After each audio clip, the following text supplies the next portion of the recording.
Japan में 3800 द्वीप हैं, लेकिन इसके 3-4 द्वीप ही फेमस है। 3800 द्वीप हैं, लेकिन सारे द्वीप इसके फेमस नहीं है।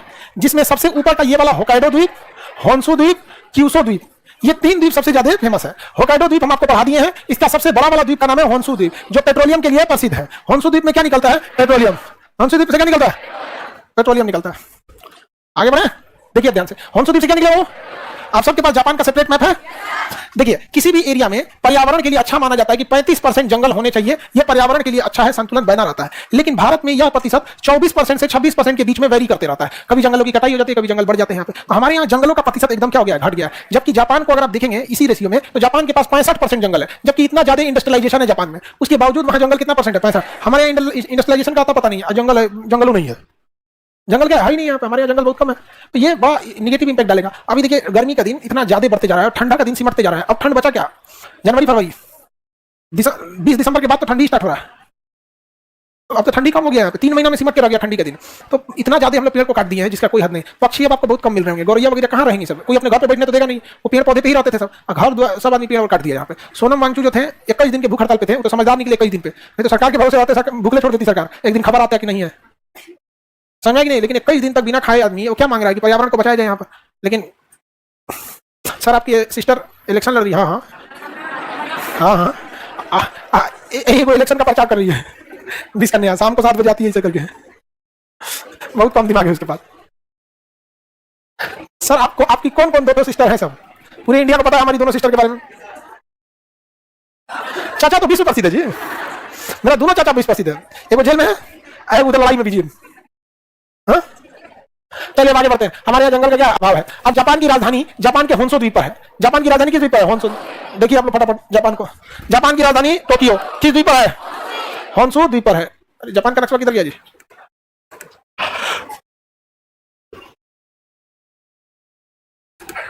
इसमें है कहीं जापान का नक्शा?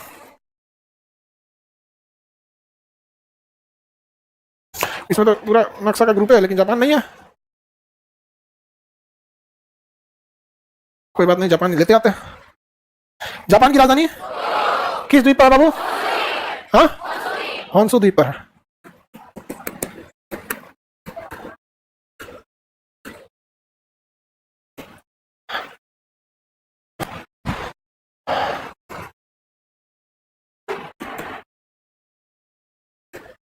कहाँ गया जी? इसी में है। इसमें तो पहले से था भी एक तो, हमको कहीं नहीं दिखा था। ये द्वीप बोलिए तो? होकाइडो। जल संधि? ये द्वीप क्यूरियल द्वीप किसका अधिकार? रूस का। जापान का है? मेरा है। जापान की राजधानी टोक्यो। जापान की राजधानी? जापान के समुद्र के किनारे देखेंगे, यहाँ मिलेगा हिटाची। हिटाची मिला? हिटाची कंपनी है, एसी वगैरह आता है हिटाची का। बड़ी बड़ी मशीनें आती हैं हिटाची की, क्रेन, जेसीबी, ये सब हिटाची का बहुत बड़ा बड़ा आता है। छोटा मोटा कंपनी नहीं है हिटाची। तो कहाँ की कंपनी है? जापान। तो टोक्यो मिला? बताइए टोक्यो किस द्वीप पर है? हिटाची किस द्वीप पर है? यहीं देखेंगे फुकुशिमा मिलेगा। हिटाची के ऊपर क्या मिलेगा? फुकुशिमा। मिल गया फुकुशिमा? नहीं मिला फुकुशिमा? किस द्वीप पर है? होन्शु द्वीप पर। कौन द्वीप पर? होन्शु द्वीप। होन्शु द्वीप। देखिए,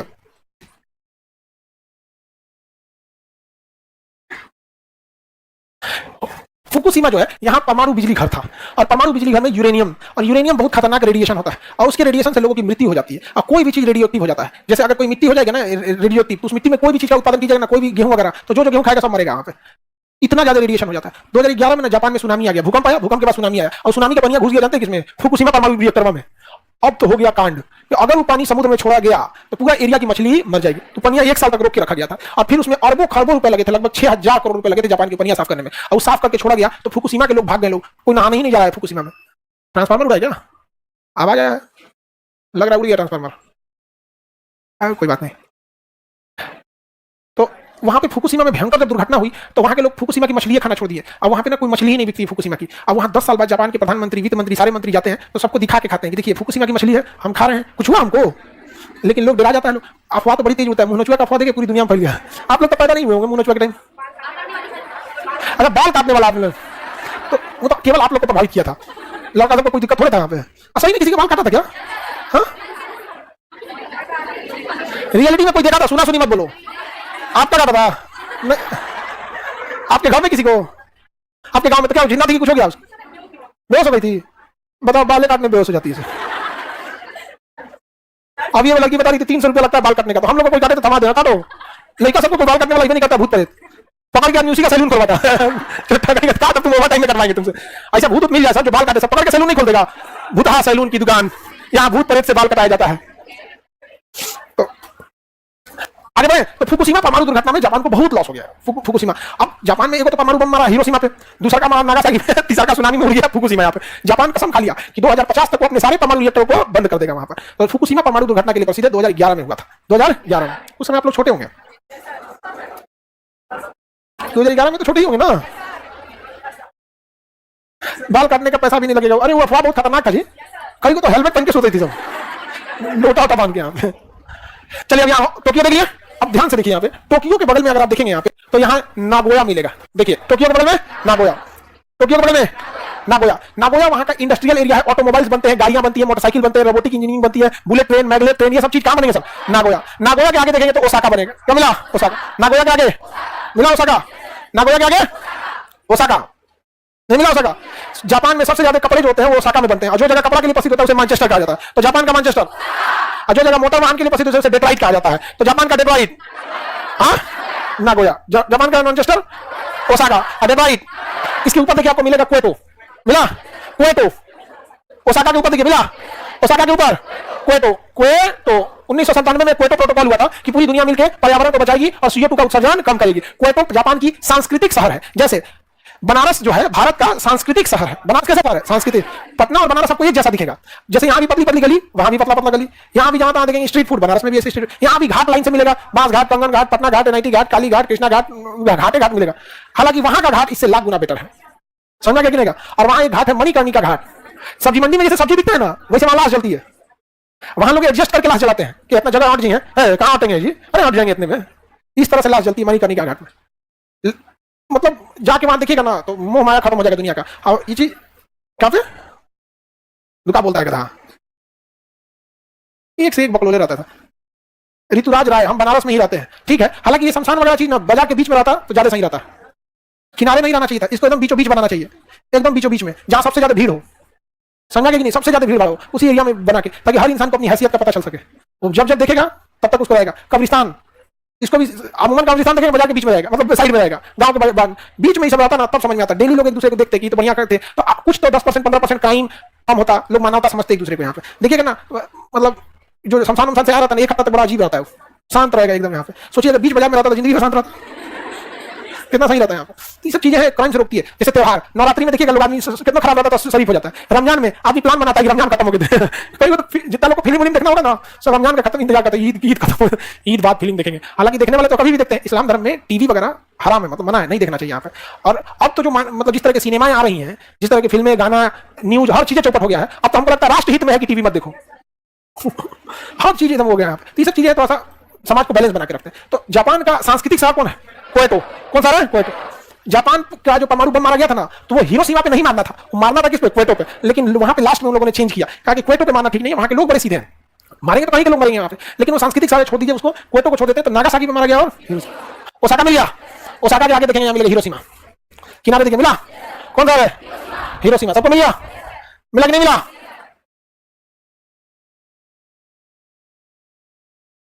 आगे बढ़ गए? नहीं मिला हिरोशिमा? कहाँ है? सब लोग हाथ लोग, सबका हिरोशिमा के पास हाथ होना चाहिए। और जिसका हिरोशिमा पे हाथ नहीं हुआ उसका वही हाल करेंगे जो हिरोशिमा का हुआ था। हिरोशिमा किस लिए प्रसिद्ध है? हिरोशिमा, हिरोशिमा भी किस द्वीप पर है? होन्शु द्वीप। अब यहाँ ये वाला द्वीप देखिए, यहाँ पे क्यूशो द्वीप है, यहाँ मिलेगा नागासाकी। मिला नागासाकी? कौन मिलेगा? कौन जगह है? नागासाकी। नागासाकी मिला कि नहीं मिला? नागासाकी कहाँ पर? नागासाकी हाँ, एकदम साइड में मिलेगा। कौन जगह है? नागासाकी। भैया हिरोशिमा और नागासाकी सबको मिल गया? ये बोलिए हिरोशिमा और ये नागासाकी। 6 अगस्त को पहला बम मारा और 9 अगस्त को दूसरा मारा। 6 अगस्त को मारा हिरोशिमा पर और 9 अगस्त को मारा नागासाकी पे, और 15 अगस्त को सरेंडर कर दिया। नागासाकी पे मारा। हिरोशिमा वाले का नाम था लिटिल बॉय और नागासाकी वाला का नाम था फैट मैन। क्या नाम था? Fat man. फैट मैन मोटा आदमी, फैट मैन। पहले छोटा बच्चा, अब वही छोटा बच्चा बड़ा हो गया, बड़ा आदमी बन गया। कितना दिन में? 3 दिन में। तो पहले बम का नाम लिटिल बॉय, दूसरे बम का नाम, पहला बम बना था यूरेनियम का और दूसरा बना था प्लूटोनियम का। इसका प्लूटोनियम, प्लेटिनम नहीं। प्लेटिनम तो गिरा गया तो लूट लेगा। प्लेटिनम तो इसे उसको क्या बोला जाता है जी? मेकअप सामग्री नहीं है, गहना, गहना मेकअप में आता है कि नहीं? उसको मेकअप में किसमें, सिंगार मेकअप में क्या डिफरेंस है? इसका भी वो अलग सब्जेक्ट है भाई। वो सिंगार उसमें आता होगा ज्वेलरी आइटम में वहां पे। तो अमूमन जो अंगूठी वगैरह होती है ना, आजकल किसकी बन रही है? प्लेटिनम की। तो प्लेटिनम की अंगूठी को डायमंड के साथ जोड़ा जाता है यहाँ पे, और इसे कहते हैं लोग कि पता नहीं मतलब डायमंड उमंड, तो आजकल लोग वो भी देख के पहनते हैं पत्थर के, ऐसा ये पत्थर पहन लेंगे तो आपको ये होगा वो होगा, ऐसे नहीं बताते हैं लोग यहाँ पे। हमको आदमी बोले, एक आदमी बोले हमको भी डायमंड पहनना चाहिए, तो पूछे कितना का पड़ता है? आपको लगता है हम पहनेंगे?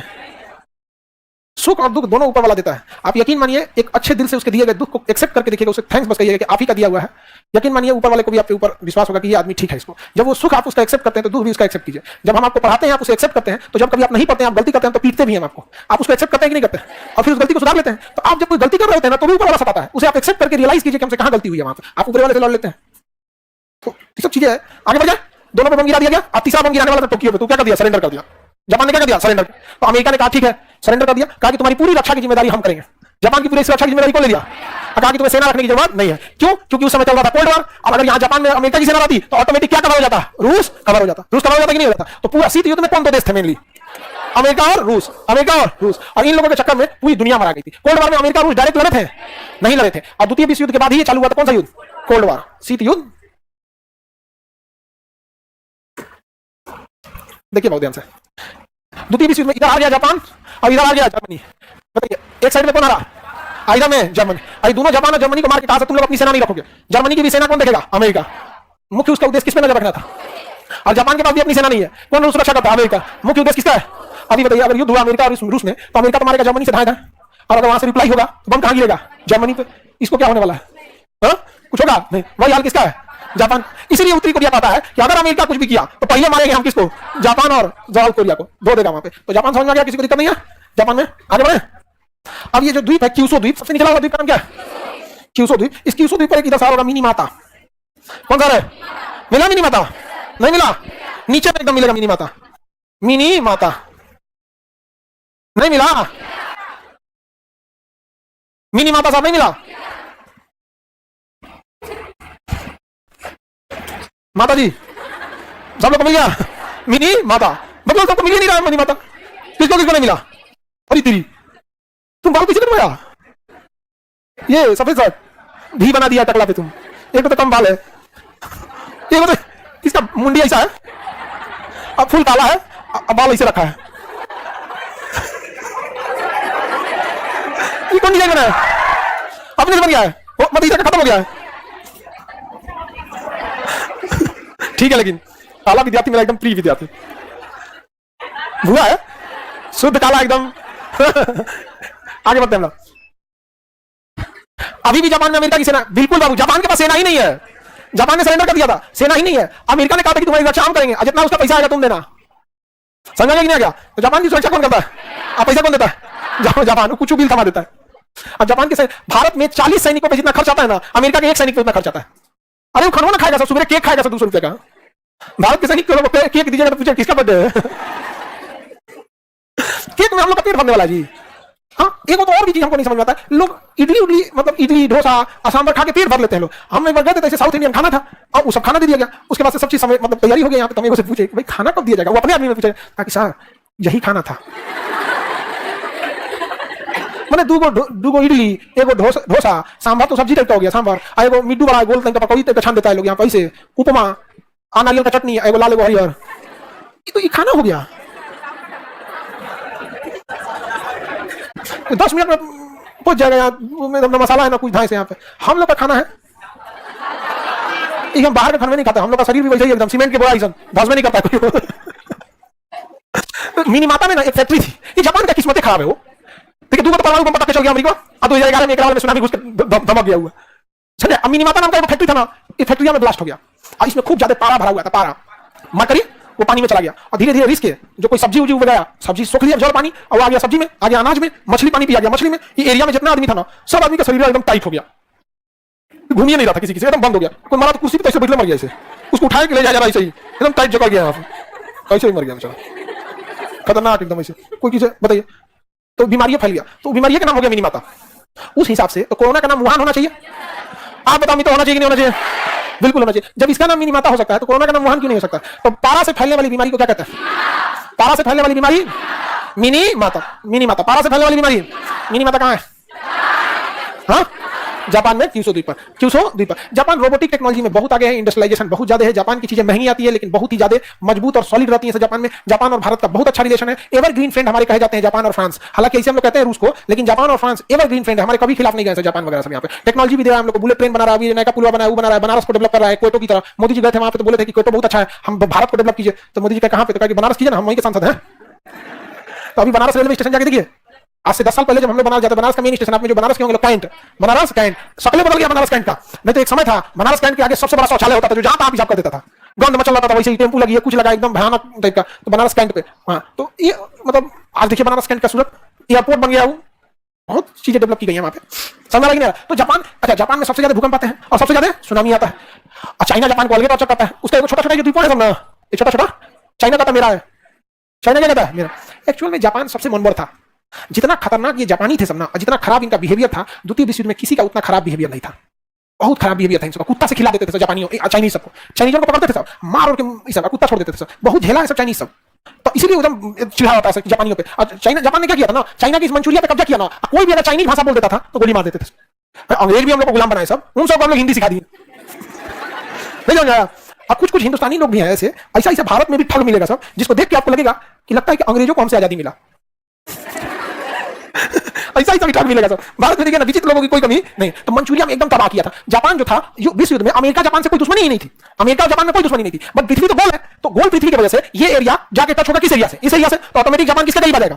अमेरिका के करीब आ जाएगा। अब आप देखिए, हम वही वाला नक्शा लगाते हैं जिसमें दोनों करीब थे।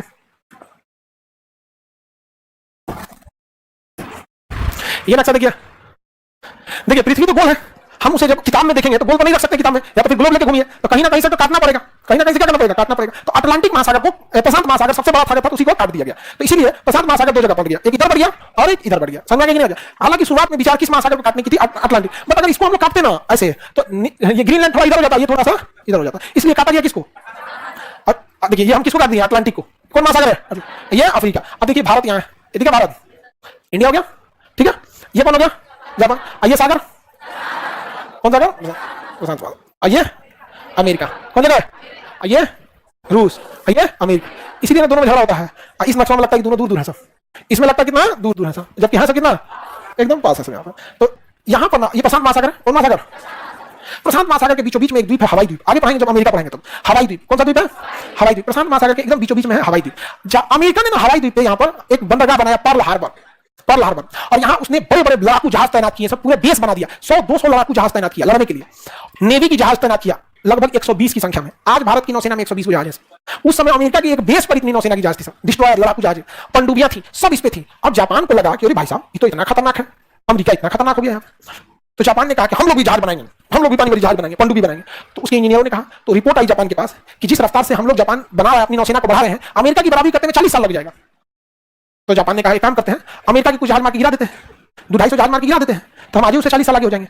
तो well done, well done, well done. Japan वालों ने क्या बोला? वेल डन, गजब प्लान बनाया, 1 घंटा में प्लान बन के रेडी। और 1 महीना का टारगेट दिया गया, कहा गया कि जब अमेरिका को तबाह कर देना, अमेरिका को तबाह कर देना। तो अमेरिका का सबसे ज्यादा जहाज कहां था? Pearl Harbor. पर्ल हार्बर में बंदरगाह, पर्ल हार्बर वो कहां था? हवाई द्वीप पर। ये पूरा द्वीप और उसमें छोटा सा बंदरगाह पर्ल हार्बर। तो डिसाइड हो गया इसी को मार के गिरा देना। जापानियों ने अपनी नौसेना लेकर चल दी है सब। अमेरिका से कोई झगड़ा नहीं है, कोई कुछ नहीं है, कोई विवाद नहीं है। जैसे हम लोग अभी मान के चलिए ब्राजील से कोई दुश्मनी है, अब को पता चला कि भारत ने ब्राजील में परमाणु को मार दिया पूरा, लेकिन जापान चल गया पर्ल हार्बर पे। इन लोगों को कुछ पता नहीं है। और जापान में ना यहाँ पे लड़ाकू जहाज उड़ान भरी और सबको फिक्स था कि कौन जहाज जाएगी और किस जहाज पे बम गिराएगी। धड़ाधड़ सुबह 7 बजे से बम गिराना चालू किया सब, और 10 बजते बजते पूरा पर्ल हार्बर तबाह कर दिया, खत्म हो गया, पूरा तबाह कर दिया पर्ल हार्बर। अमेरिका कह रहा है कि काहे मारा रे? तो जापान ने कहा कि तुम इतना आगे निकल गए थे, हमारा इंजीनियर कह रहा है तुम्हारी बराबरी करने में 40 साल लगेगा, हम आज तुमसे 40 साल आगे मार के गिरा दिया, तुम्हारी नौसेना खत्म। तो अमेरिका ने कहा तुम्हें इसकी कीमत चुकानी पड़ेगी। तो राजा तो यही तो I don't consider America is an important country. मैंने कहा अमेरिका को इतना इंपॉर्टेंट थोड़ी समझते हैं। और ये पूरा एरिया चाइना कब्जा कर दिया, ये पूरा एरिया किसने कब्जा कर लिया? जापान। अंडमान निकोबार भी कब्जा कर लिया, जापान ने कब्जा कर लिया। तो सुभाष चंद्र बोस जापान से जाकर दोस्ती कर लिया, कहा कि आप कहीं मारने आइएगा, आप इधर दीजिए रहिए, हमको हथियार दीजिए, हम मारते हैं अंग्रेजों को। तो सुभाष चंद्र बोस ने किसको मारा? अंग्रेजों को। मार के ध्वजी उड़ा दिया। अमेरिका घुस आया, अपने इंजीनियर को कहा इधर सुनो सब इंजीनियर, बड़का बम बनाओ। कौन बम बनाओ? बड़का बम बनाओ। अब 1950 तक बड़का बम बना देना है, 10 साल बाद बदला लेंगे, लेकिन बदला लेंगे। तो ऑपरेशन ट्रिनिटी चला गया और ओपेनहाइमर मूवी बनी है, ओपेनहाइमर। अब 5 साल पहले बम बना के तैयार कर दिया वहां का अमेरिका से, परमाणु बम 1945 में बना के रेडी कर दिया। तब अमेरिका गया यहां से, उड़ाया जहाज अपना, अब क्रॉस करके कहां पहुंचा? जापान पे गिराया एगो हिरोशिमा नागासाकी। अब कहा कि जापान अब बताओ कै साल आगे, बताओ कै साल आगे। समझ रहा कि नहीं रहा? जापान कम खतरनाक थे सही जापान वाले, हाँ बहुत ज्यादा खतरनाक। जापान चाइना ये सब हालांकि भारत के लिए अच्छा है तो अच्छा है, भारत के लिए खराब है तो खराब है। इंटरनेशनल लेवल में हम इंडिविजुअल का क्या ही मतलब बनता है? हम देश के लिए अच्छा है तो सही हो, देश के लिए खराब हो तो खराब हो। एक समय था हमारी अमेरिका से दुश्मनी थी, आज दोस्ती है, कल फिर दुश्मनी होगी, बिल्कुल होगी। याद रखिएगा चाइना तबाह होगा 2035 तक। 2035 तक रीजन क्या है? चाइना की इकोनॉमी टिकी है दिमाग पे नहीं, फैक्ट्रीज पे। अब भारत की इकोनॉमी टिकी है दिमाग पे। हमारे फैक्ट्री कौन सी है? सब दिमाग से चला रहा है, कोई सॉफ्टवेयर बना रहा है, कोई जैसे हम लोग पढ़ा रहे हैं, लोग देखो इंजीनियर सॉफ्टवेयर इंजीनियर प्रोग्राम बना रहा है। हमारे यहाँ कोई कारखाना उसकी इकोनॉमी टिकी किसके? कारखाने पे। हमारे यहाँ भी कारखाना लग सकता है, दिमाग चेंज होगा क्या? और हमारे देश के लोग इंग्लिश बोलने में काफी इजीली होते हैं, किसी जगह पे एडजस्ट हो जाते हैं। खाना पीना हमारे साथ किसी को कोई एतराज नहीं होता है। चाइनीज सबके साथ बोलते हैं क्या समझ में नहीं आता है, खाते हैं क्या आदमी को डर लगता है यार किसी दिन मेरी तबीयत खराब रही तो हम ही को निपटा दिया, सब बहुत दिक्कत होता है यहाँ पे। खा जाएंगे तो क्या पता वहां पे जिंदा केकड़ा खाते हैं, जिंदा। चाइना का कल्चर है, वहां जिंदा चीजें खाई जाती हैं। यहाँ पे चूहा का बच्चा जो होता है ना, टोमेटो सॉस में लगा के जिंदा खाता है, अब तो बस जिंदा खाता है। अरे मत पूछिएगा, हमारा एक दोस्त उसका ब्याह चाइना में हो गया, मतलब वो चाइना में ही सेटल हो गया। पहले उसके पिताजी नेपाल में सेटल थे, लेदर का बिजनेस था, वो बिजनेस तोड़ रहा है, चाइना गया, धीरे धीरे चाइना में सेटल हो गया। उसकी पत्नी खाती है यही सब, ये नहीं खाता है। ये तरीका कितना खराब लगेगा। ये जो पहला बार ससुराल गया था ना, तो बिलाह भूज के दिया था सब, और उसका मुंह नहीं भेजा था सब। वहां का कल्चर था कि पूरा शरीर में भेज देगा सब तेल में, अब मुंह नहीं भेजेगा, तेल लगे मुंह